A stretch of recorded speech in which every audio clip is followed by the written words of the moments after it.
আপনারা কথা বলতে নিয়ে আসলেন ইয়ার কি মাসে আপনার ঘন্টামি করতে দাঁড়িয়েছে এগুলো তুলে দিন তো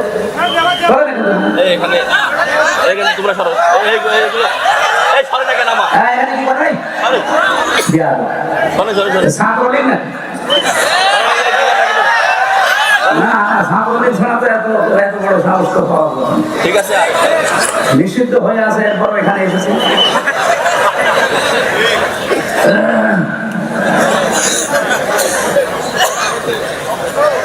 নিষিদ্ধ না ওরা নিষিদ্ধ ছিল সেখানে আসবে কেন আমাদেরকে 1 তারিখে নিষিদ্ধ করেছিলেন আমরা 5 দিন গা ঢাকা দিয়েছিলাম আপনাদের নিষিদ্ধ আপনি যতদিন শুদ্ধ না হন ততদিন গা ঢাকা দিন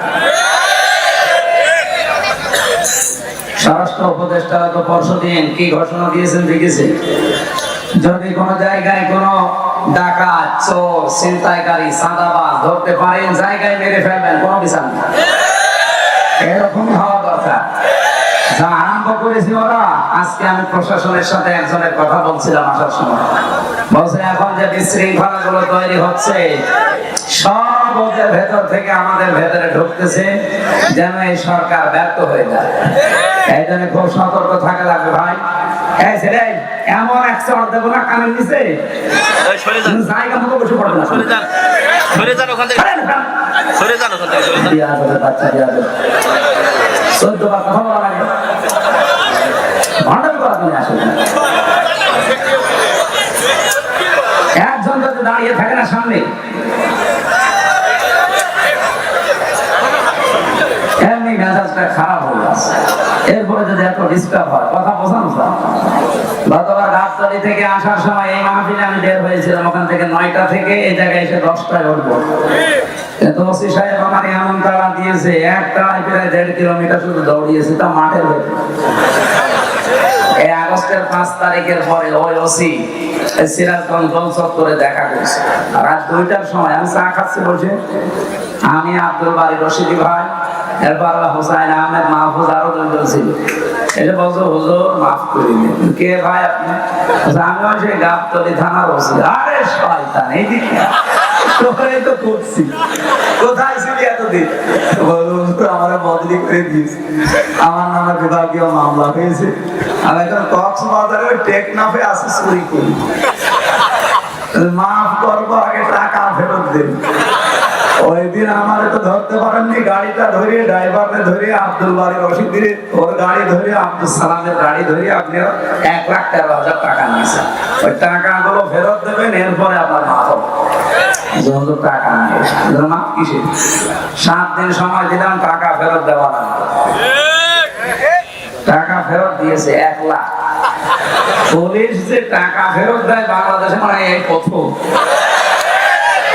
তাছাড়া আপনি পেয়েছেন পুলিশ 10 টাকা ফেলে ছাড়ে না আমি প্রথম জেলখানায় গিয়েছিলাম যখন থানার হাজতে ছিলাম ওখান থেকে যখন জেলে নিয়ে যাবে কয়েকজন তো দেখতে গেছি বের হওয়ার সময় আমার কাছে টাকা ছিল মাত্র 10 টাকা আমরা বলছো টাকা পাবো কোথায় বলছে না আমরা জানি না আপনাকে যারা দেখতে এসেছিল কিছু দিয়েছে আল্লাহ তো জিব্রাইল সব বলে দিচ্ছে শেষে 10 টাকা দিলাম তাও খুশি যারা 10 টাকা বলেন তো পাওয়ার পরে আর ছাড়তে চায় না তারা 1 লাখ টাকা ফেরত দিয়ে দিল এ কি দেখেছে আমার 13,000 মাফ করে দিন যা মাফ করে দিন অন্তত লক্ষাধিক টাকা তো ফেরত দিন সেই জায়গা থেকে আজকের এই দমন পুকুর আমি এর আগেও 1 বার না 2 বার এসেছিলাম আপনাদের যে পিএমপি ছিল একজন বাবলু সাহেব উনি থাকতে এরপরে তো 3 বছর গেল ভেতরে আসতে পারি না গত বছর আসার চেষ্টা করেছিলাম অনেকেই খারাপ ধারণা করেন দাওয়াত নিয়ে আসে না আমার রেকর্ড বাংলাদেশে নেই আমি হাসপাতাল থেকেও বলি যে দরকার হয় অ্যাম্বুলেন্সে করে নিয়ে যেয়ে বসিয়ে রাখি ওদের খালি চেহারা দেখে আমি আবার ভর্তি হব কিন্তু আমি শুনলাম যে গতকাল যিনি মাহফিলে দাওয়াত নিয়েছিলেন ওই যে সেই ছোট হুজুরটা ওটা নাকি আসে না পরশু দিনও আমার সাথে ছিল পাবনায় আসে না এর আগে ছিল আমার সাথে ময়মনসিংহ, আসে না, কি করে কি দাওয়া করে নিতে বলে কি, আপনারা জোর করবেন না, আমি জানি তার বার্তারা। আমার অনেকে বলে যে দাওয়াত দিয়ে দিন, আমি দাওয়াত দিয়ে তারা মুসিবতে পড়বো। কারণ 100টার ভেতরে যদি 50টা মাহফিলে না আসে তাহলে ওদের অবস্থা কি হবে বলেন। গতবার এই যে এখানে কোন মুরব্বী যেন হাওয়া করে কাঁদছিল, অথচ আমি তখন দৌড়াচ্ছিলাম মাঠের ভেতর দিয়ে, পা মা কেটে ফ্র্যাকচার হয়েছিল। পরবর্তীতে ভিডিও দেখলাম উনি কাঁদতেছি আর আব্দুল সালাম থামাচ্ছে না। সুতরাং এই সেই বগুড়া, আমি সেই দিন থেকে নিয়োগ করেছিলাম যদি সময় পাল্টাইতে বাংলাদেশে এই মাহফিল দিয়ে শুরু হবে। আজকে মাহফিল শেষ, আগামীকাল থেকে যেহেতু রমজান, প্রিন্সিপাল সাহেব আমার বাসায় জেল থেকে বের হয়ে প্রায় 2 বার গেছি। প্রিন্সিপাল সাহেব একজন কামিল মাদ্রাসার প্রিন্সিপাল, বোঝেন আপনি, আমার বাবারও বড়। আর আমি সম্মান ওইভাবে হয়তো দিতে পারি না, তারপরে 2 বার এখান থেকে এসে কুষ্টিয়ায় আসতে যেতে লাগে প্রায় 8-9 ঘন্টা। এই সময় ব্যয় করে উনি আপনাদের দেখানোর জন্য যে এবার আশা করি আর কেউ বাধা দিতে পারবে না, আর এখন বাধা দেওয়ার কেউ নেই। স্বরাষ্ট্রমন্ত্রীর আদেশ মেরে ফেলি, একটা ক্যান্সার, ওটা কি ও ক্যান্সার বাঁচিয়ে রাখলে তো শরীর নষ্ট হয়ে যাবে। কোরআনের জন্য এই দেশটা টিকে আছে, আপনি কি টের পাচ্ছেন? এই দেশটা কোরআনের জন্য টিকে আছে, আর এখানে কোরআন থাকবে। 96% মুসলমান আমরা এই দেশে। কি নামাজ কম বেশি না পড়তে পারি, রোজা না রাখতে পারি, কোরআন শরীফ সম্পর্কে কিছু বললে দল বেদল নেই, তারই দেখে নেব। কারণ কিয়ামতের দিন কোন কোরআন শরীফ যদি বলে আল্লাহ আমি এর পক্ষে, তুমি মাফ করে দাও, আল্লাহ বলেন যা মাফ করে দিলাম। এখানে কোরআন যেন বিপক্ষে না যায়। আল কোরআনও হুজ্জাতুল লাকা ওয়া আলাইকা, কোরআন যার পক্ষে সাক্ষী দেবে আল্লাহ তাকে জান্নাত দিয়ে দেবে, যার বিপক্ষে যাবে ও যত বড় পীরের মুরিদ হোক ও জাহান্নামে যাবে। এখানে আব্দুল বারী রশিদী সাহেবের উপরে, আব্দুল সালামের উপরে যাদের রাগ, মন খারাপ, ভুল বোঝেন না, এটা আমাদের কোনো দোষ নেই। কোরআন শরীফ আমি মাথায় নিয়ে বলতে পারি, আমি 100 বার চেষ্টা করেছিলাম। ওখানে আমি 8টা থেকে 9টা 1 ঘন্টা কথা বলেছি গাবতলীতে, ওটা ঠিক মতো হয়ে গেল। সেই দিনও মনে হয় প্রধান অতিথি ওখানকার আওয়ামী লীগের একজন সভাপতি নাকি যেন উনি ছিল। তারপরে এখানে একজন ভিপি ছিল, প্রধান অতিথিকে আমি জানি না, শাহিন নাকি, ওনারে আমি কল দিয়েছিলাম ওই দৌড়াতে। উনি বলছে হুজুর আপনি আসলে আমি তুলতে পারবো না, তাই আপনি যদি না পারেন আমি যাবো কোথায়।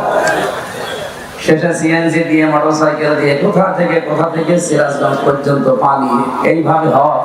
আর আপনারা রাগ করেন যে উনি আসলো না, আমি আসবো কি করি, আমার তো আসতে দেয় না। এই জন্য এখন বলছে আসেন, এই মাইক দিয়ে দিলাম, এখন মাইক কেটে নিলেন। ও মায়ের দুধ খেয়েছেন, আমি দেখবো, আসেন মাইক ছেড়ে দিলাম, কেড়ে নিলেন।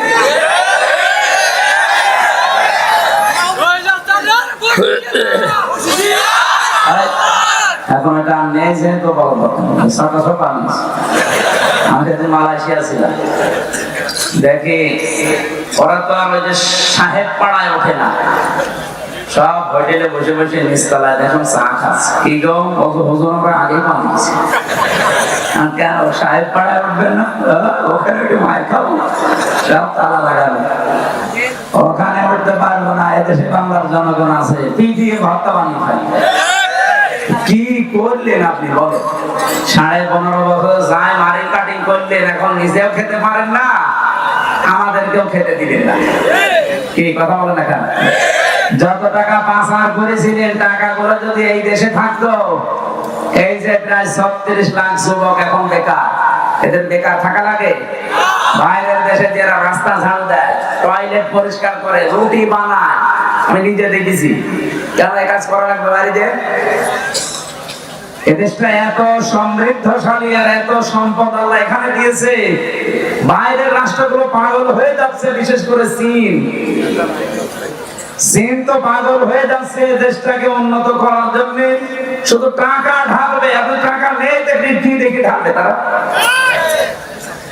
এতদিন যে মানুষগুলো দায়িত্বে ছিল, আমাদের যারা ছিল এরা তো না, দায়িত্ব তো পালন করেছে দাদারা যা বলেছে তাই করেছে।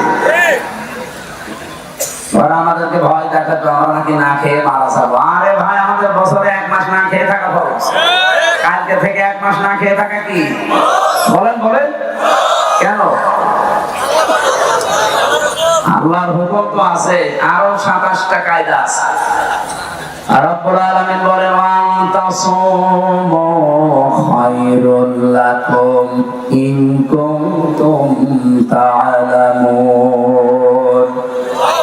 যদি তোমরা রোজা রাখো, সিয়াম সাধনা পালন করো, তোমাদের জন্যই ভালো হবে, উপকার হবে যদি তোমরা বোঝো। আয়াতটা নিয়ে চিন্তা ভাবনা করলাম, না খেয়ে থাকার ভেতরে আবার উপকার কি? কষ্ট হইতো কি? না খেয়ে থাকার ভেতরে কষ্ট, উপকার কিসের? 2টা বিষয় আমি পেয়েছি। 1 নম্বরে রব্বুল আলামিন বলেন, রমজানের দ্বারা যেহেতু আমার উদ্দেশ্য মানুষ তাকওয়া অবলম্বন করবে, ইয়াউমা নাহশুরুল মুত্তাকিনা ইলার রহমানি ওয়াফদা। সূরা মারইয়ামের 85 নম্বর আয়াত। কিয়ামতের ওই ময়দানে যখন লক্ষ কোটি কোটি মানুষেরা হাজির হবে, ওই ময়দান থেকে কিছু মানুষকে আল্লাহ আলাদাভাবে অতিথি বানিয়ে রায়হান নামক দরজা দিয়ে প্রবেশ করাবে। তারা হচ্ছে মুত্তাকি। বলেন তো, রোজা রাখার দ্বারা উদ্দেশ্য কি? মুত্তাকি। বলেন বলেন। এরপরের আয়াতে দেখেন, ওয়ানাসুকুল মুজরিমিনা ইলা জাহান্নামা ওয়িরদা। রব্বুল আলামিন বলেন, যারা পাপিষ্ঠ এদেরকে আমি আল্লাহ তৃষ্ণার্থ, ওয়িরদা মানে তৃষ্ণার্থ, ক্ষুধার্ত অবস্থায় ধাক্কা দিতে দিতে জাহান্নামের দিকে নিয়ে যাব। আমি চিন্তা করলাম, ওয়িরদা দিল কেন আল্লাহ? এমনিতেই ধাক্কা দেন, আমি জাহান্নামে পড়ে যাই, আবার আমাকে দুর্বল করবেন, তৃষ্ণার্ত করবেন, ক্ষুধার্ত অবস্থায় নিয়ে যাবেন কেন? আমার ছাত্র মাথায় এসেছে এখান থেকে পৃথিবীতে আল্লাহ রোজা দেওয়ার পেছনে যত কারণ, তার অন্যতম কারণ ধনীদেরকে আল্লাহ বোঝাতে চায় যে না খেয়ে থাকলে কি হয়। দেখ, যেহেতু মানুষেরা অনেকেই না খেয়ে থাকে, ক্ষুধার্ত থাকে, তৃষ্ণার্ত থাকে, তাদের ওই দুঃখ, কষ্ট, যন্ত্রণায় ধনীদেরকে আল্লাহ বোঝানোর জন্যই রোজা দিয়েছেন। এই রোজা যারা রাখে নাই, এই মুসলিম, এই পাপিষ্ঠদেরকে আল্লাহ এমন ধাক্কা দেবে যখন ক্ষুধার্ত এবং তৃষ্ণার্ত থাকবে। বলেন নাউজুবিল্লাহ। রোজা রাখার দ্বারা 3 নাম্বার উপকার যেটা, মানুষ যেহেতু মুত্তাকি হবে, দুনিয়ায় যেহেতু মুত্তাকিদের অনেক কষ্ট হয়, এই জন্য মুত্তাকি মানুষগুলো শুধু চোখ বন্ধ করতে দেরি হবে। ওয়া উযলিফাতিল জান্নাতু লিল মুত্তাকিনা গায়রা বাঈদ। রব্বুল আলামিন বলেন, আমার মুত্তাকি বান্দাদের দুনিয়ার জীবন শেষ হলে ওদের আর কোনো কষ্ট নেই, এমনকি জান্নাতেও হেঁটে যাওয়া লাগবে না। উযলিফাত এই শাব্দিক অর্থ হচ্ছে নিকটবর্তী করে দেবে আল্লাহ। আপনাকে জান্নাত ডাক দিয়ে কাছে নিয়ে তারপরে ঢোকাবে, আপনাকে হেঁটে জান্নাতে যাওয়া লাগবে না। গায়রা বাঈদ, দূরে থাকবে না। জান্নাত আপনার একেবারে কাছাকাছি আল্লাহ পাক পৌঁছিয়ে দেবে। জান্নাতের নিয়ম হচ্ছে, জান্নাতের কোনো দরজা বন্ধ থাকে না। হাত্তা ইযা জাউহা ওয়া ফুতিহাত আবওয়াবুহা ফাকাল। এই আয়াতটা আমি সেলখানায় যেয়ে বুঝেছি। এর আগে আমি বহু তাফসীর পড়েছি, আলেম যারা আছেন তাদেরকে বলছি। এবার আপনারা হয়তো এটা জেনেছেন কিনা আমার জানা নেই। জেনে যাবার পরে আয়াতটা আমার কাছে ক্লিয়ার হয়েছে এইভাবে, আল্লাহ পাক জাহান্নামের যত জায়গায় বর্ণনা দিয়েছেন কোরআনে, জাহান্নামের দরজাগুলো বন্ধ থাকবে এই কথা আছে। জাহান্নামের দরজা কি থাকে? সব বন্ধ থাকে, সব সময় 24 ঘন্টা অলওয়েজ। এইটা পেয়েছি আমি। হাত্তা ইযা জাউহা ফুতিহাত আবওয়াবুহা, এখানে মাঝখানে কোয়া নেই। আল্লাহ পাক বলেন জাহান্নামের ফেরেশতারা যখন ধাক্কা দিতে দিতে ওকে জাহান্নামের গেটে নিয়ে যাবে, জাহান্নামের দরজা তো সব সময় বন্ধ থাকে। যিনি দারোয়ান ফেরেশতা আছে, মালিক দায়িত্বে, তিনি দরজা খুলে দেবে। প্রবেশ করার সঙ্গে সঙ্গে আবার দরজা আটক হয়ে যাবে। কিন্তু জান্নাতের দরজা কোনো সময় আল্লাহ বন্ধ রাখে না, 24 ঘন্টা ওপেন রেখে দেয়। এই মানুষগুলো যখন জান্নাত কাছে নিয়ে এসে আপনাকে প্রবেশ করাবে, জান্নাতের দরজা তো বন্ধ নেই, খোলাই থাকবে। জেলখানায় গিয়ে একটা বুঝলাম এইভাবে, আমি এর আগে জানতাম না যে জেলখানা এভাবে 24 ঘন্টায় বন্ধ থাকে। কিন্তু এখন দেখলাম যে জেলখানা কিন্তু 24 ঘন্টা তালা লাগানো। যখন কাউকে নিয়ে যায় তালা খুলে ভেতরে ঢুকিয়ে দেয়, আবার যখন ভেতর থেকে আসবে কেউ বের হয়ে আবার বন্ধ করে দেয়। জাহান্নাম আল্লাহ কিন্তু 24 ঘন্টা পাহারাদার দিয়ে বন্ধ করে রাখে দরজা। জান্নাতি মুত্তাকি বান্দাদের যে বর্ণনা বলছিলাম, এদের যেন কষ্ট না হয়, এজন্য জান্নাত কোনো দূরে থাকবে না, একেবারে কাছাকাছি নিয়ে এসে দেবে আল্লাহ। 27টা উপকারের কথা আমি তাফসীরে মাযহারিতে পড়েছি। আমি আলেমদেরকে বলছি নোট করে আপনি নিজে মানুষকে শোনাবেন। 1 নাম্বার উপকার হচ্ছে মাত্র 2017 সালে এটা আবিষ্কার হয়েছে, অটোফেজি। নাম শুনেননি? যে বিজ্ঞানী এটা আবিষ্কার করেছে ইউশোনারি ওসামি, এর বাড়ি জাপানে। চিকিৎসা বিজ্ঞানের উপরে গবেষণা চালিয়ে লোকটা নোবেল পর্যন্ত পেয়েছে, নোবেল পুরস্কার। 2017 সালে মানে চিন্তা ভাবনা করেছে মানুষের এই শরীর নিয়ে। পুরা বডির ভেতরে 2 কোটির উপরে কোষ তিনি পেয়েছেন। কত কোষ পেয়েছেন? 2 কোটি। কিন্তু এই 11-12 মাসে একাধারে মানুষ যখন খাবার খেতে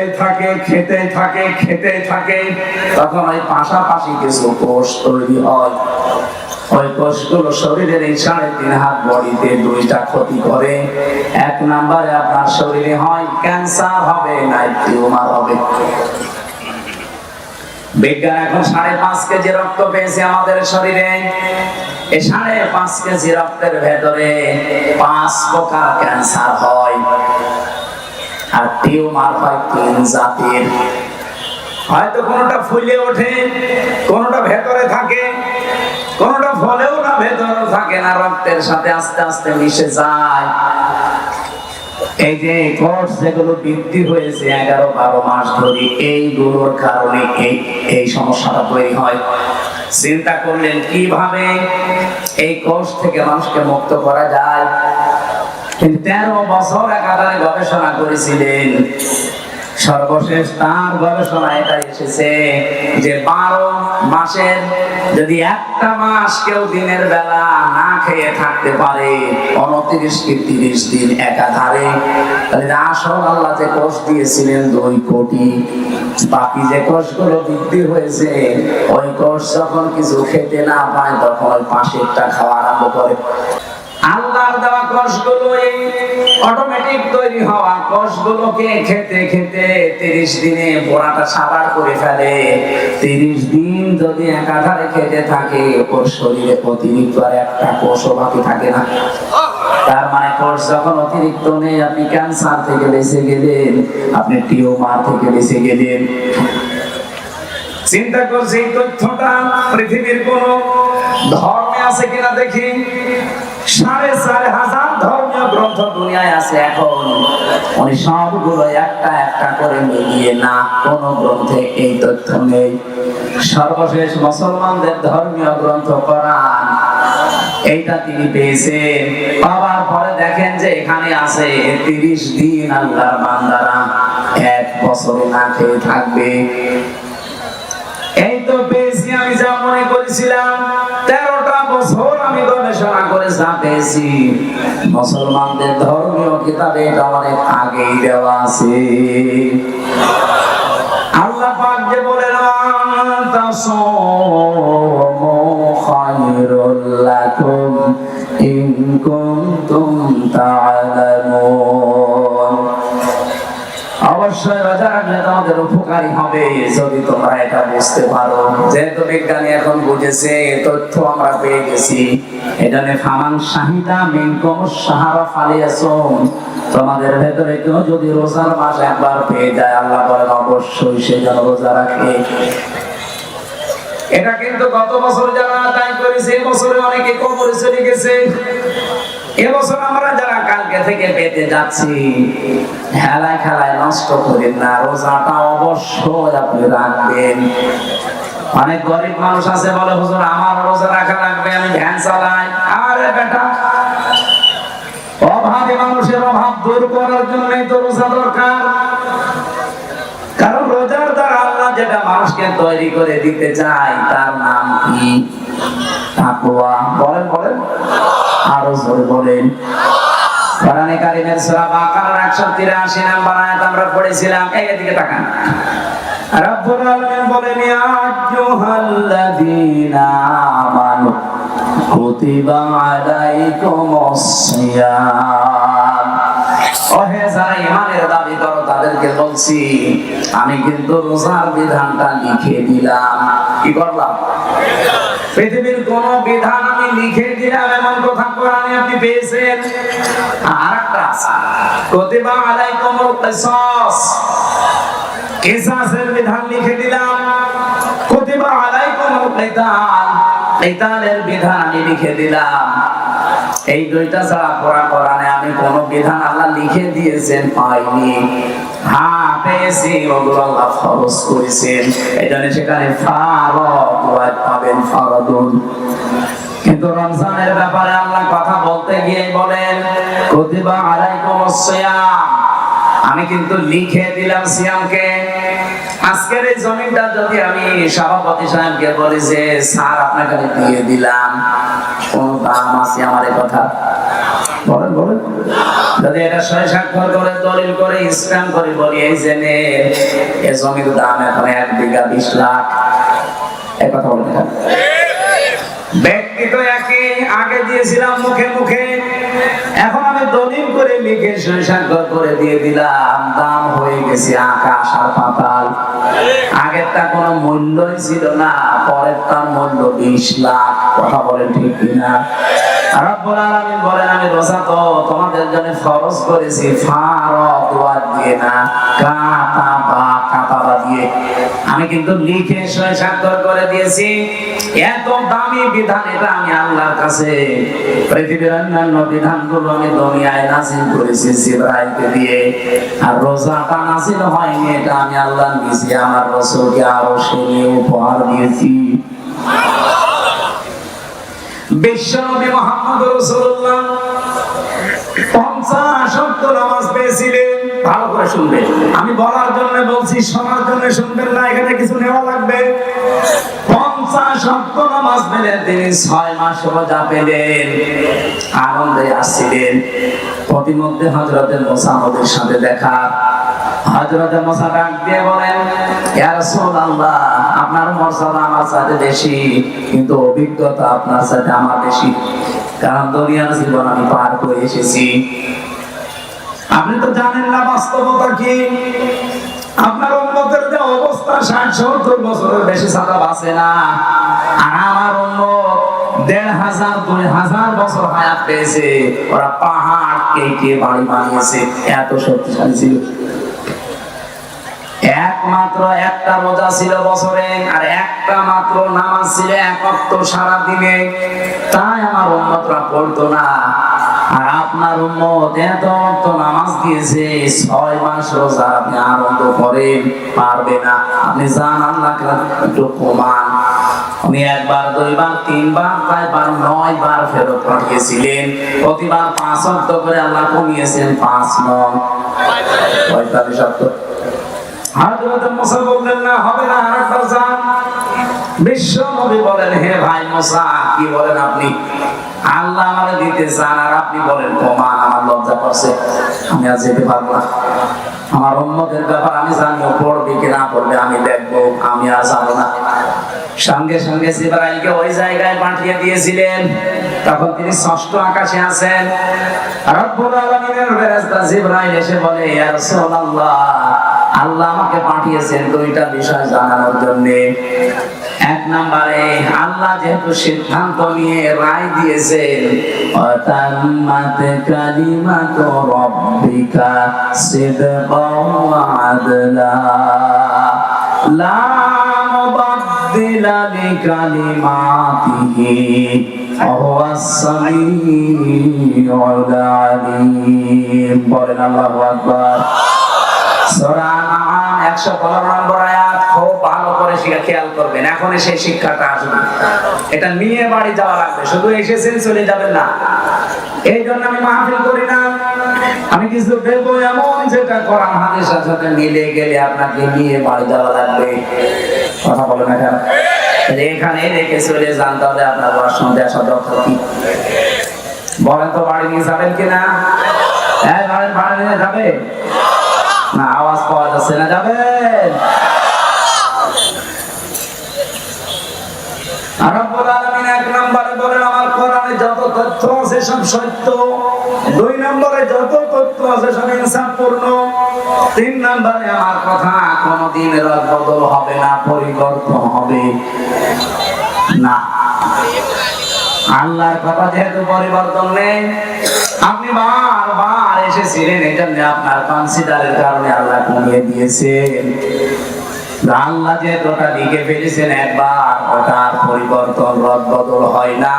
আপনার উম্মতদেরকে বলে দেবেন, যদি তারা 5 ওয়াক্ত নামাজও সঠিকভাবে শিক্ষা নিয়ে পড়তে পারে, আর 1 মাস রোজা যদি হক আদায় করতে পারে, আল্লাহ পাক তাদেরকে 6 মাস রোজা রাখা 50 ওয়াক্ত নামাজ পড়ার সওয়াব দিয়ে দেবে।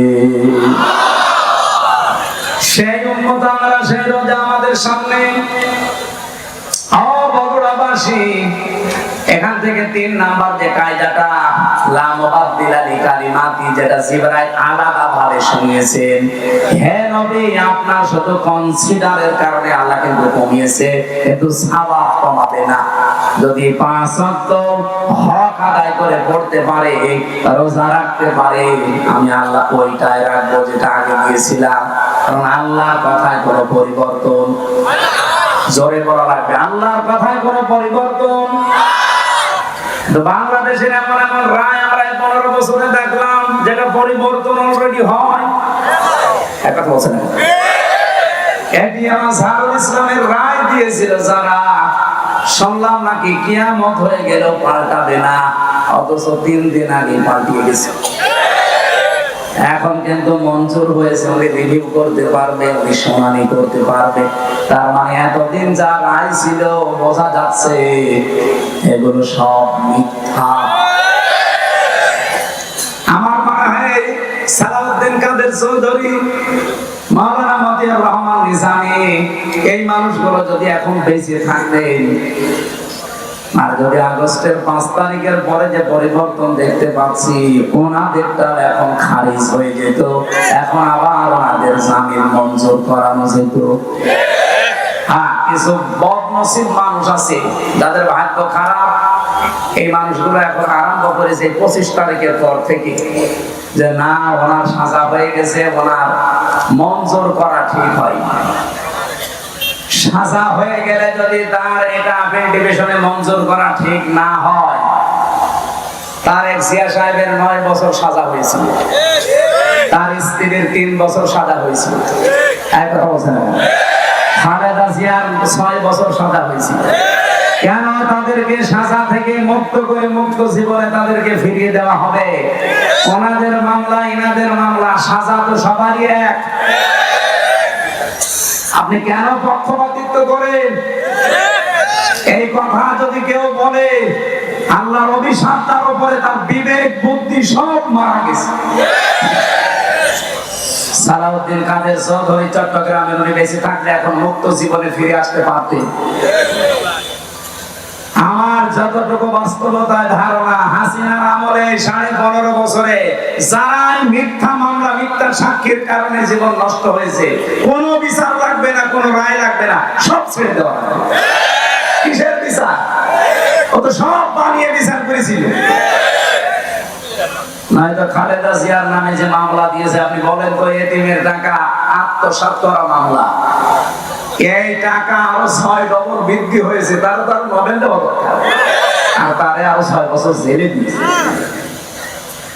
এগুলো কেন দিয়েছে? এক কাপড়ে তারে বাড়ি থেকে বের করে তারে 6 বছর জেলে, এমনকি এই কঠিন অবস্থায় তারে ফেলে রাখা ট্রাক দিয়ে বাড়ির সামনে, সবগুলো হাসিনার শুধু রাগের বহিঃপ্রকাশ। ও কিন্তু অলরেডি বলেও ফেলেছে যে আমি ওই বাড়ি থেকে খালেদাকে তাড়িয়ে দেব, একবার নিয়ত করেছিলাম, সেই নিয়ত উনি দেখান। ম্যাডাম ওই দিন এক কাপড়ে বের হয়েছে, কান্নাকাটি করেছিল, তাম দুনিয়া কেঁদেছে তার কান্না দেখি। অথচ এখনো পর্যন্ত অনেক মানুষ বলছে না, ওগুলো সব ভুলে গেছি, বাবা শাহজালাল সব হালাল করবে। হালাল করে কি হয়েছে ইতিহাসে? 54 বছরের দিকে তাকান, কি হয়েছে আপনি টের পাচ্ছেন? 75 সাল থেকে শুরু করে আপনি তাকান, যাদেরকে এভাবে হালাল করেছে তারা কি বাঁশটা দিয়েছে। বাঁশ দেওয়ার সময় দেখো শেষে ছিলিয়ে দেয়, তাও দেয়নি, পুরোটাই দিয়েছে। এখন যদি আবার সব হালাল করে নেন, এমন বাঁশ দেবে না যেভাবে বাপ বলার সময় পাবেন না। সুতরাং আল্লাহ যখন অলরেডি একটু সময় করে দিয়েছে, একটু দেখার চেষ্টা করেন বাংলাদেশে আল্লাহর বিধানটা কায়েম হলে কেমন দেখা যায়। সবই তো দেখলাম, কিছুই তো হয়নি। দল মত নির্বিশেষে এটা করা দরকার নেই, কথা বলে না কেন? কিন্তু এর পরের শব্দ কি? হাসান লিলি রব্বিকা। শুধু নামাজ পড়লেও হবে না, রবের জন্য পড়া লাগবে। আর যারা রবের জন্য নামাজ একবার আরম্ভ করে, আপনি দেখবেন তামাম দুনিয়া একদিকে, তার নামাজ আপনি বাদ দিতে পারবেন না। আমি আমার রিমান্ডে দেখেছিলাম, আমার সামনে দিয়ে যে লোকটাকে নিয়ে গেল, তার এই নখ তুলেছি, বলছিল যে হামজা ভাই আমাকেও নিয়ে গিয়েছিল ওই মেশিন গুলো দেখাতে, আমার তোলেনি কিন্তু নিয়েছে, ডিএম আমাকেও দেখিয়েছে।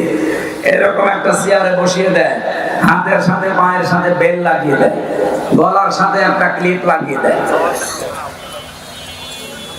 মাথায় একটা কালো কাপড় দিয়ে একটা শর্ট একটা সুইচ টিপ দেয়, এক টিপে 120 বার করে। টের পাচ্ছেন 120 বার 1 মিনিটে, 1 সেকেন্ডে কয়বার হয়? চিন্তা করতে পারবেন, ঘুরে দেখান তো। এতটুকু যদি ছেড়ে দেয় যে ভাই যা তোরে আমি একবারে 2-4 বার একটু শর্ট দিলাম, চলে যা, না, এবার এমন একটা মেশিন নিয়ে আসে, এই হাতের সাথে পায়ের সাথে একেবারে খাপ খাওয়ানো, শুধু আপনার এখানে ধরবে, একবার টিপ দেবে, সব নখগুলো খুলে চলে যাবে। আর নখ খুলে গেলেই ফিনকি দিয়ে রক্ত বের হয়। আপনি নখ খুলে দেখেন কি রক্ত বের হয়।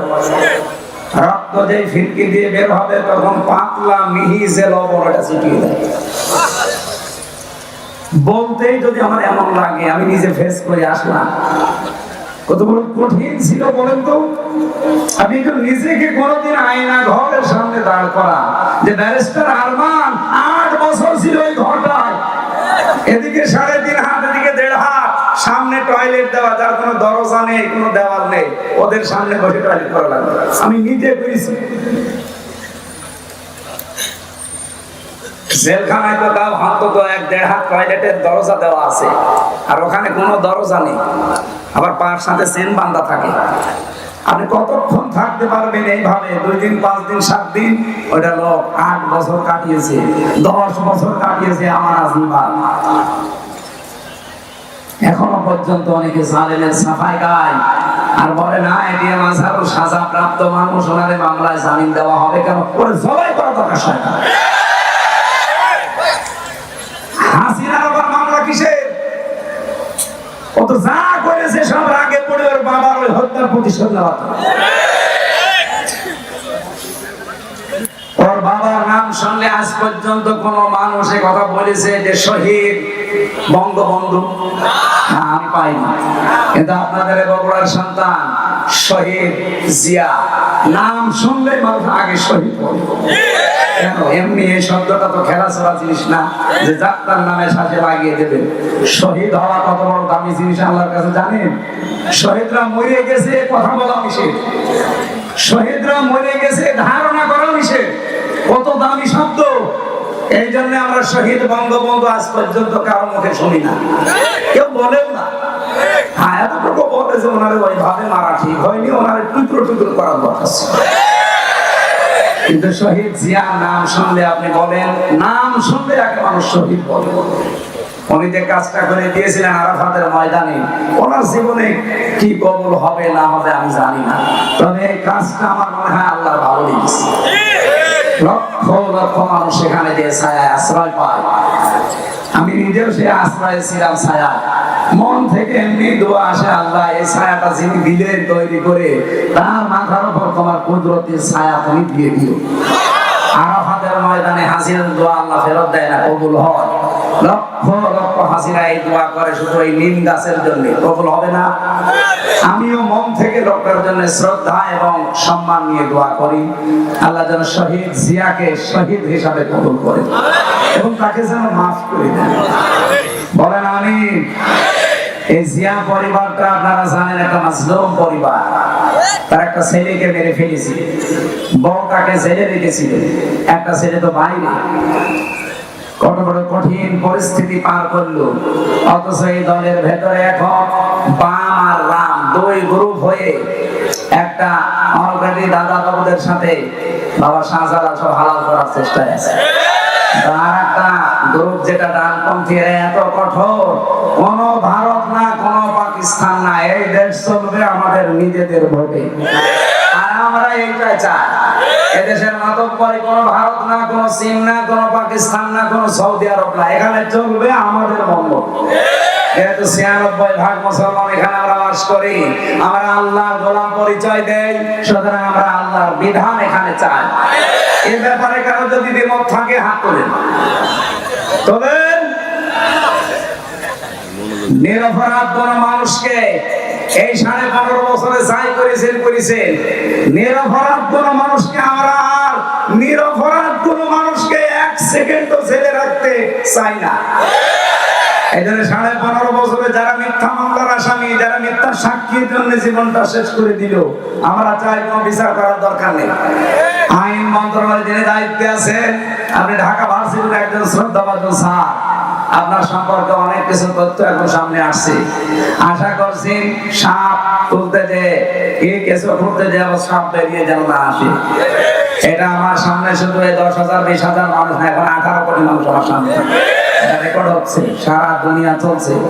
সবার পক্ষ থেকে আমি আহ্বান জানাচ্ছি আমার ইমানের দাবি থেকে, এটিএম আজহারুল ইসলামকে নিঃস্বার্থে মুক্তি দিয়ে তার কাছে ক্ষমা চাওয়া। হ্যাঁ, কথা বলেন না কেন? এই বৈধ দাবিতে আপনারা নেই? কারা আছেন দেখে তো ভাই, লিল্লাহি তাকবীর। দেখেন তো হাত তোলেন কে?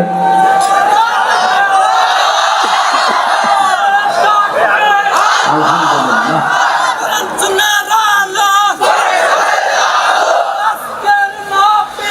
আমার ভাইরা,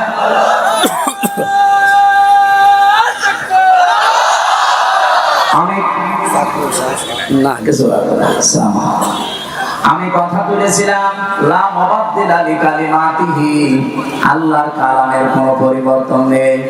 বাংলাদেশের কালামগুলো যে পরিবর্তন এখন হয়ে গেল, এটার দ্বারা আজ আন্তর্জাতিক যে বিচার ব্যবস্থা আছে, কি কি পরিগণিত হচ্ছে এই দেশটা আপনি বলেন। সারা বিশ্ব থেকে দেখেন ধিক্কার আসবে যে এই যে বানানো বিচার ব্যবস্থা, ট্রাইব্যুনাল, সবগুলো একজনের আদেশে চলেছে, আর ওনাকে আদেশ দিয়েছে ওনার দাদারা। কথা বলে না কেন? কি মান থাকলো দেশের? আমাদের দেশটা ডুবিয়ে ফেলেছে একেবারে। সারা দুনিয়া থেকে এখন কিন্তু কথা অলরেডি আসতেছে যে তাহলে এটিএম আজহারুল ইসলামকে যদি সত্যি এখন রিভিউ মঞ্জুর করে, তাহলে এর আগের গুলো এরকমই ছিল। এটা তো সব দেখছি বানানো ছিল। ট্রাইব্যুনালও বানানো, বিচারপতিও বানানো, সাক্ষীও বানানো, প্রসিকিউটর বানানো। এই কথা বলছে না? যিনি বাদী মামলার তিনিও বানানো।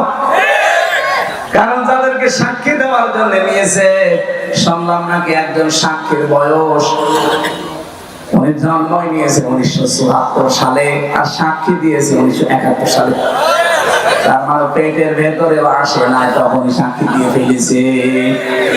এটা যে পুরা একটা বানানো শখ ছিল, এদেশের মানুষ এখন একবারে 100 ভাগ বুঝে ফেলেছে। আল্লাহর নবীর এই হাদিস থেকে যে বর্ণনা দিচ্ছিলাম, 6 মাস রোজা কিন্তু লিখিত ছিল, কোন রদ বদল আছে? বলেন বলেন। আল্লাহ পাক বলেন আপনার উম্মতদেরকে আপনি দ্বিতীয় এটা জানাবেন, সত্যি ওরা যদি 1 মাস হক